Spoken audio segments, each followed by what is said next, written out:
So as always, raise your hand. We'll get a mic to you. Start over with Jerry. How did you think your team showed the will to win, compete, and all of that? First of all, that's as good as we play. So the fans in Louisville should not be, I mean, their team has played well. And matter of fact, should have beat Purdue. They had them. Should have beat, and I don't mean it was any, the Seton Hall kid made like a runner at the buzzer. So what they did today, we just played about as well as we can play, and mainly because we finally competed and battled for an entire game. Now, I had to sub some guys because we started reverting, and I just wasn't going to let it happen, even late the last 2 minutes, because we're still learning. But I really like their team. They did not make shots today, thank goodness for us, but they're a 40% three-point shooting team. You saw when they started going in the post, I had to go zone because they were going to score. They scored like 3 straight buckets to start the half, and we went zone. So David has done a good job with this team, and you know, they hit us on a bad night. I mean, this is one of our better games. Shea was ridiculous. I thought Quad A, the way he started the game. I liked the lineup of Quad A, Shea, and Hami. A little bit smaller, but I like that lineup. Nick, they're not computers, folks, and you saw that today. It's not a computer game. Nick was not good at all, but that's okay. Next game, Sasha was good. Wenyan did the stuff that he's doing for us. Hami and PJ played, my opinion, his best game of the year. So now we got a quick flip.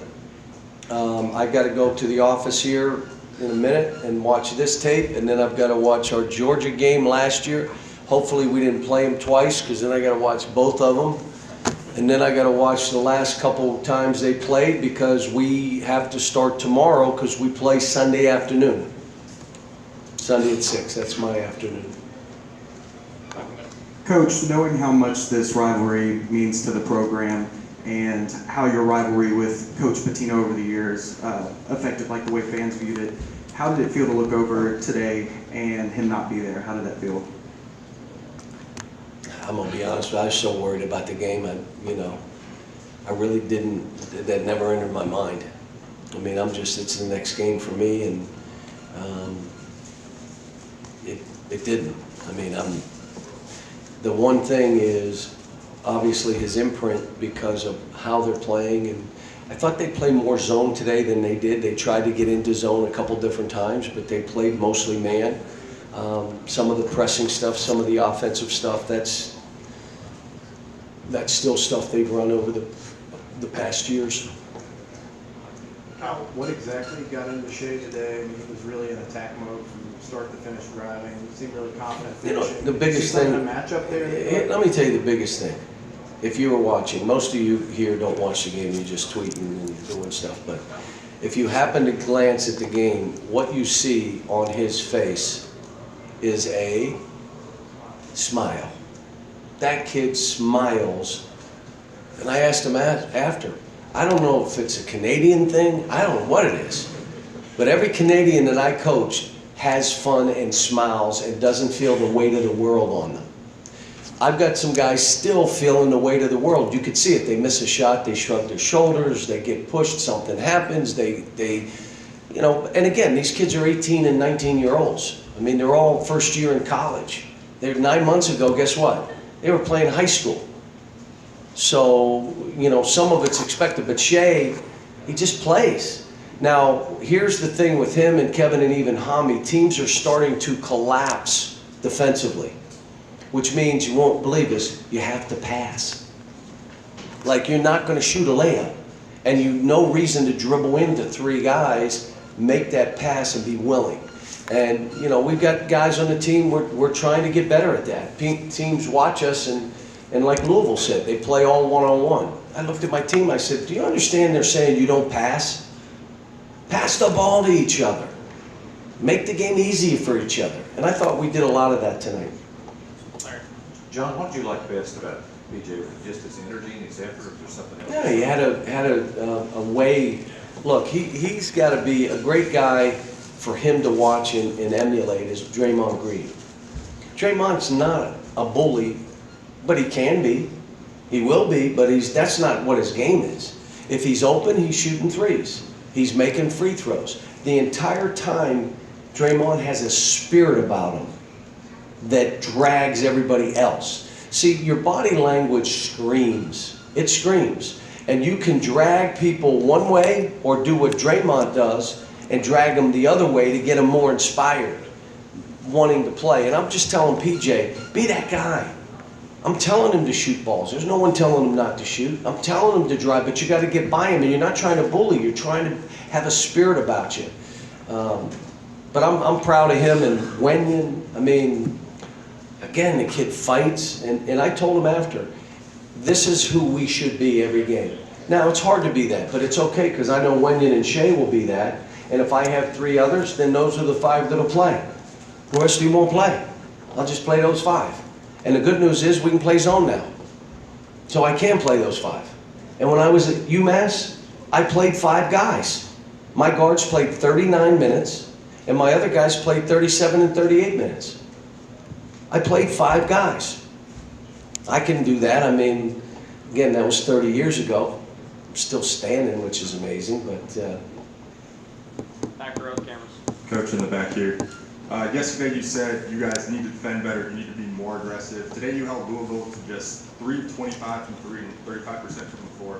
How pleased were you with your team's effort on the defensive side of it? I was happy, but understand that they missed some shots today that they normally make from the 3, thank goodness. But I think, again, we contested. We made Snyder bounce it a couple times when he had 3s and made it that tough. We tried to take as much as we could away from Adele, make him bounce it, and try to know when he bounces he's going right. But we were able to go zone and man. Look, most of my teams haven't been able to do this. Press a little bit, play man-to-man, and play some zone. So we have some bullets in the gun. I mean, we're not stuck. Like, the start of the half, they scored 3 straight baskets. I said, that's it, we're going zone. So, and it looked good. John, you always have young teams. Is there a concern, or how do you guard against the sense of, okay, we've got this, we've arrived? Well, I told them that there was an arrogance when we played UCLA, unearned. Unearned. They haven't done anything yet. We haven't done anything yet. And the other team was playing us to prove individually, I'm better than you. And their team collectively and their coach, we are better than you. We didn't fight, we just let it happen. Well, you can't, if you want to do this for a living, you better fight. Or someone else is going to fight and you're going to be watching TV. You better fight for what you want. Shea hasn't had all the accolades. We've had a lot of guys in there that have been told how great they are for a long time. You start believing that. But the guy playing against you doesn't believe it. He's trying to take your heart out. And you got to fight back. And we're learning. I mean, I said today before the game, we're no longer freshmen. I'm not saying it anymore. We're not freshmen now. We're 10 games in, 11 games in. We are not freshmen. And the other thing I said, we got to start smashing people. When you drop 11 in the polls, losing a neutral game to UCLA, a pretty good team. I thought we'd be out of the top 25, to be honest with you. There was a lot of hope for that. But I still told him before the game, look, we got a good team. And I'm not trading my team for any team. Jerry. John, you mentioned going to the zone because to help the post defense. Why isn't the post defense up to what you want? Well, PJ was guarding, I can't remember who it was that just got the ball 3 times. Oh, Ray Spalding. And he just got it and just jumped over him. So your option is on the second bounce, you go trap and leave the court open, or you play zone. And now instead of going against PJ, he had to go against either Sasha or Nick or someone big.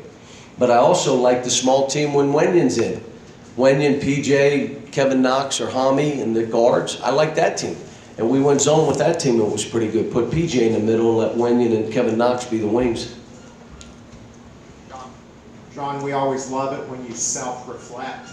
What grade would you give yourself this year for the way you've coached this team?